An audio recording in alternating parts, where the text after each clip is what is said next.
Yo, Top Billin to ya.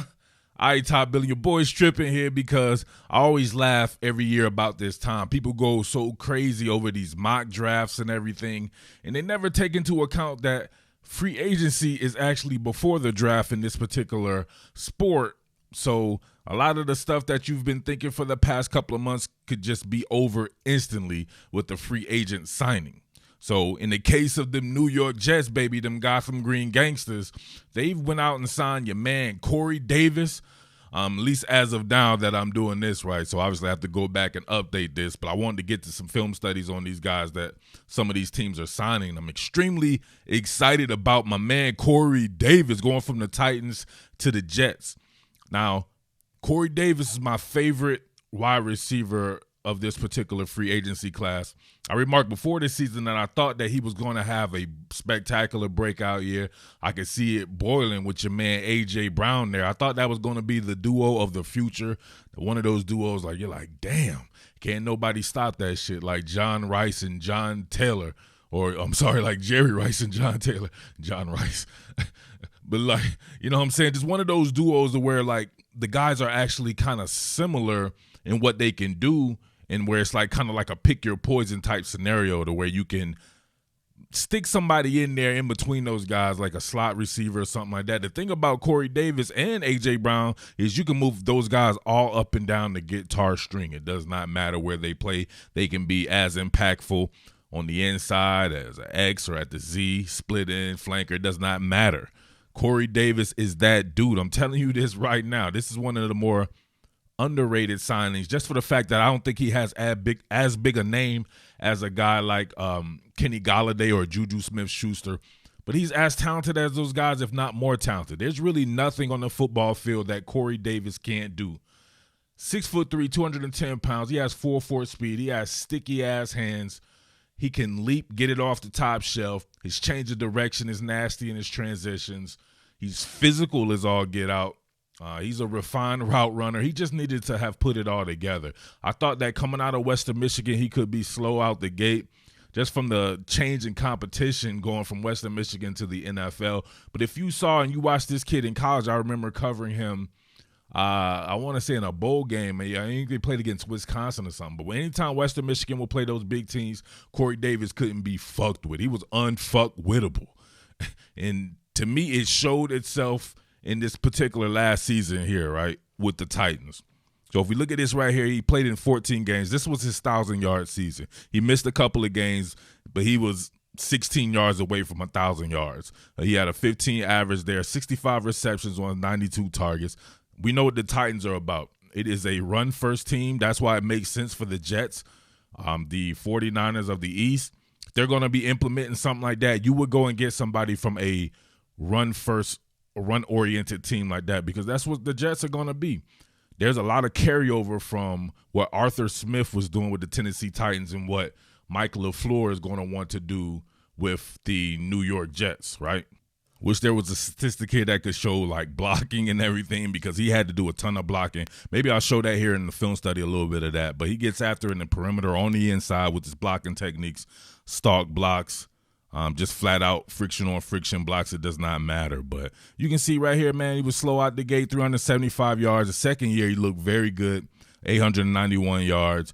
But you can tell the inconsistencies maybe at the quarterback position kind of slowed Corey Davis down. Maybe it was something of his own doing, but he didn't really flash like I thought he would flash in his third year. But his fourth year, I guess you can call it a money year or whatever like that. But, man, I don't believe that. I don't think it was just because of the money was on the line. The guy's 26 years old, just turned 26 January the 11th. He was a top 5 pick. So all these guys that were free agents, none of these guys were highly thought of as Corey Davis coming out of college. So if you're the New York Jets, you go and get these guys that coming out of college everyone had to have. Maybe they didn't live up to the billing or for whatever, or they just needed to change teams. These are the guys you get, and you trust and believe in your own staff to go out and make these guys reach their full potential. And I think Corey Davis is going to reach his full potential in New York. I got to figure out the quarterback situation. But signing him, I think that puts the onus on other positions in the draft. I know everyone wants Zach Wilson with the second pick.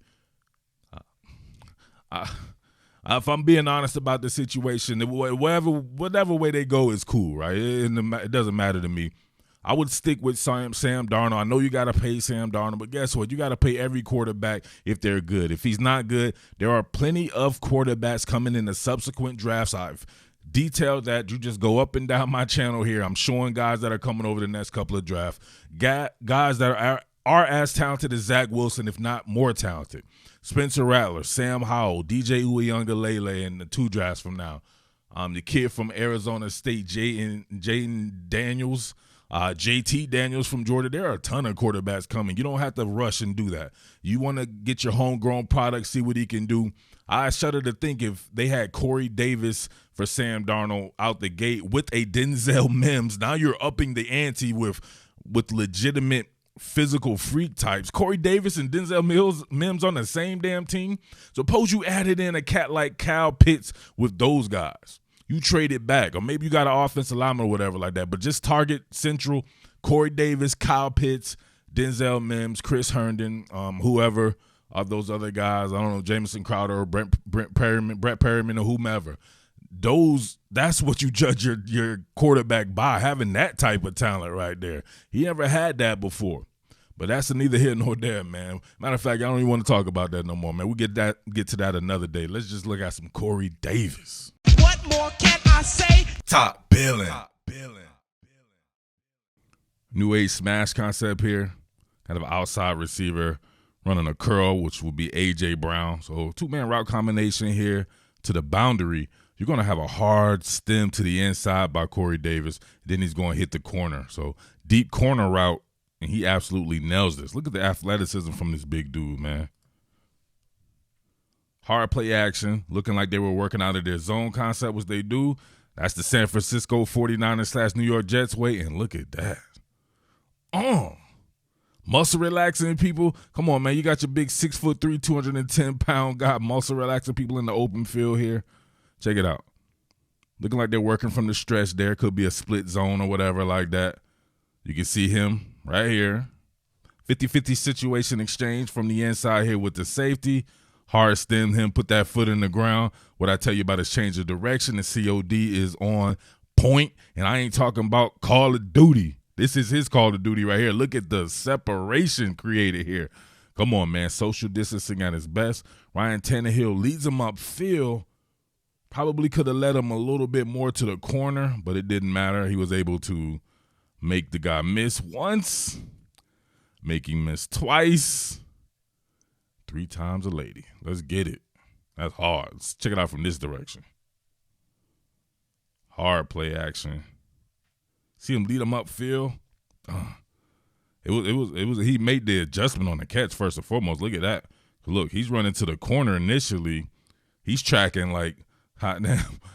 He's tracking like Andrew Jones back in the day, right? Like Andrew Jones. Now he's leading up the field. Andrew Jones, basket catch over the shoulder to his house. Nasty. Come on, man.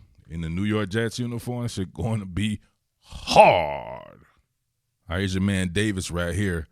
They're going to run a switch release. Davis is shooting the post. He's shooting the post, but he has an outside stem before he shoots to the post. That COD on display again. You'll have a out route here by the outside receiver. So they're playing, looks like, at least on here, you're going to have a quarters coverage by the outside receiver. So it could be cover 6, but it's man on skill on the inside there. So you'll also get a inside route here by Jonnu Smith, tight end, who's gone as well. Where did Jonnu Smith go? In New England. A lot of shit happening, man. So man on skill there. You can see his change of direction. Look. That ain't nasty. Ryan Tannehill with a terrible throw, though. That should have been a touchdown. Look at that.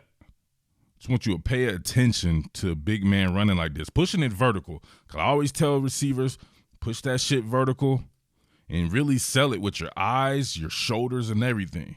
He pushed it vertical. Now look at him stick that foot in the ground. Even though this man is playing with outside leverage, he bites hard as shit.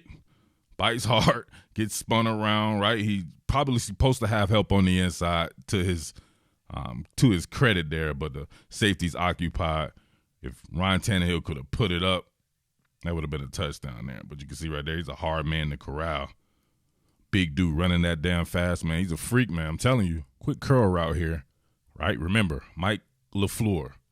You want to get that yak, man. It's going to be about having big guys like Mims and Davis be able to catch something short. You give them an inch, they'll take a mile, create yards after the catch. And that's exactly what this kid specializes in. Fairly innocuous curl at the sticks. Boom. Break it upfield. Too easy. Too easy. You play off this man because you're scared he might run by you. You give him too much cushion. You got to try to tackle his big ass. And nope. Look at that change of direction, that fluidness in the hips. Being able to shake that tackle. Shake and bake. Break some tackles. Get you some yak. Going to have a dig here. And they're playing coverage across the board. So you got to have some straight cojones to run a dig into a bunch of traffic. And he pays for it. But it just goes to show you the toughness. Look at that. Look at the people converging. You know, ooh. Let's see it from this angle right here. This is a tough route to run. Oh, gets laid out, takes a licking, but keeps on ticking. Throw it right in the traffic, right? The cat from Seattle, he would have just died on the spot right here. He would have just collapsed. Tyler Lockett, he ain't taking no hits like this. It's probably unnecessary to take hits like that, but, man, that definitely gives you garners the respect of your teammates. Here's your man right here, just running a quick slant, getting a little yak out of it. Hard play action, back to the basket, play action fake. Not afraid of traffic. Getting those wheels moving. It's going to be a lot of stuff you'll see with those draws. With those crossers and digs. A lot of stuff over the middle of the field just to have some of those higher percentage throws. Not necessarily worrying about everything outside the numbers, but just giving your quarterback a chance to compete in a higher percentage range.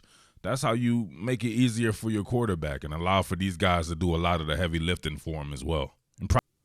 Come on, 6'3", can get it off the shelf, can run, sticky hands, great route runner, can do it all. Definitely one of the better pickups for the New York Jets at the receiver position. Remember, I said all up and down the guitar string. So here he is in the tight slot here, running an option route. Of course, they have inside leverage, so he's going to shoot that to the outside. And if you want somebody who's just a high-volume guy, he's had 10-catch games and stuff like that. You want somebody who can just move the chains. You just need that guy to take over a game. This is your guy as well. He can do the deep stuff, mid-range, but he can work that quick game. You see that? Too easy. See him as a motion man, motion the tight slot. You get him matched up with different type. You see the inside leverage there? Bang it to the outside. Look at that. It's just too easy, man. I don't know why this guy didn't garner more attention than he did, but, hey, I'm cool with it. I actually thought that he would go to them Colts. I was waiting for right there. The Colts need a number one receiver. But, hey, my second best scenario was him going to the Jets, and he went to the damn Jets. So I'm excited about that. We'll see what they do in the draft. We'll see what that does for their draft scenarios there. I want to let you know, or I want you guys to let me know where you would go with. Actually, you don't. I don't want to hear that Zach Wilson shit right now. Some of you guys, you know what? Don't worry about it, man. It's your boy Murph, the Underground King. I have more of these across the teams that I cover, all right? But thank you for watching. Make sure you like. Make sure you comment on this bad boy just to tell a friend to subscribe. And I am out. Peace. What more can I say? Top Billin.